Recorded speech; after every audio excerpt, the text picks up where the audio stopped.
Hi dears, ഇന്നത്തെ ഓണവിഭവം കായത്തൊലിയും പയറും. അതിന് നമുക്ക് പയർ തലേന്ന് വെള്ളത്തിലിട്ട് വെക്കണം. ഞാനൊരു അര കപ്പ് പയർ വെള്ളത്തിലിട്ട് വെച്ചിട്ടുണ്ട്. വറുത്ത പയർ വേണമെങ്കിൽ നമുക്ക് ഉപയോഗിക്കാം. ഇത് ഞാൻ വറുക്കാത്ത പയറാണ്. ഇനി നമുക്ക് പച്ചക്കായ എടുക്കണം. പച്ചക്കായ തോലെടുക്കണമെങ്കിൽ ഒന്ന് അടുത്തടുത്ത് വരഞ്ഞു കൊടുക്കുക. എന്നിട്ട് പതുക്കെ അടർത്തിയെടുത്താൽ തോല് നമുക്ക് കിട്ടും. ഈ കായ കൊണ്ട് നമുക്ക് എരിശ്ശേരി, കാളൻ, മെഴുക്കുപുരട്ടി അങ്ങനെ എന്തും ഉണ്ടാക്കാം. ഒരു ബൗളിൽ കുറച്ച് വെള്ളമെടുത്ത് അതിലേക്ക് ഉപ്പിട്ട് അതിലേക്ക് വേണം നമ്മുടെ കായത്തൊലി മുറിച്ചിട്ട് കൊടുക്കാൻ. അല്ലെങ്കിൽ കായത്തൊലിയുടെ കളർ മാറും, കറുത്തു പോവും. അതിന് ചെറിയ പീസുകളാക്കി മുറിക്കാം. ഏകദേശം ഈ വലുപ്പത്തിൽ മുറിച്ചാൽ മതി.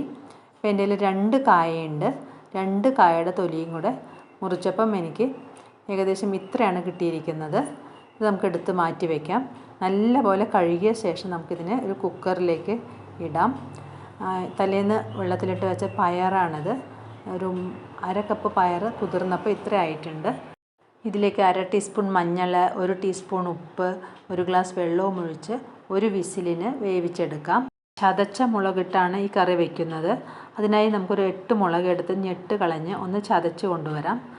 ഇനി നമുക്ക് ഒരു 10ഓളം ചെറിയുള്ളി എടുത്ത് അതും ഒന്ന് ചതച്ചെടുക്കാം. ഇനി ഒരു പാനിലേക്ക് കുറച്ച് എണ്ണ ഒഴിച്ച് അതിലേക്ക് ചതച്ച ഉള്ളിയിട്ട് നല്ല ചുവക്കെ വറുക്കണം.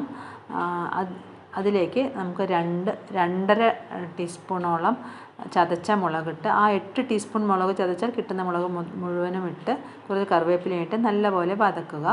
അതിലേക്ക് ഒരു പിടി തേങ്ങയിട്ട് അതും ചുവക്കെ വറുക്കണം. നല്ല മണം വരും. അപ്പോൾ നമ്മൾ വേവിച്ച് വെച്ച പയറും കായത്തൊലിയും ഇതിലേക്ക് കൊട്ടി ഒന്ന് ഡ്രൈ ആക്കി എടുക്കണം. ഏറ്റവും ഒടുവിൽ കുറച്ച് കറിവേപ്പിലയും കുറച്ച് വെളിച്ചെണ്ണയും തൂവി നല്ലപോലെ ഇളക്കിയ ശേഷം സ്വിച്ച് ഓഫ് ചെയ്യാം. നിങ്ങളെല്ലാവരും ഇതുണ്ടാക്കി നോക്കണം.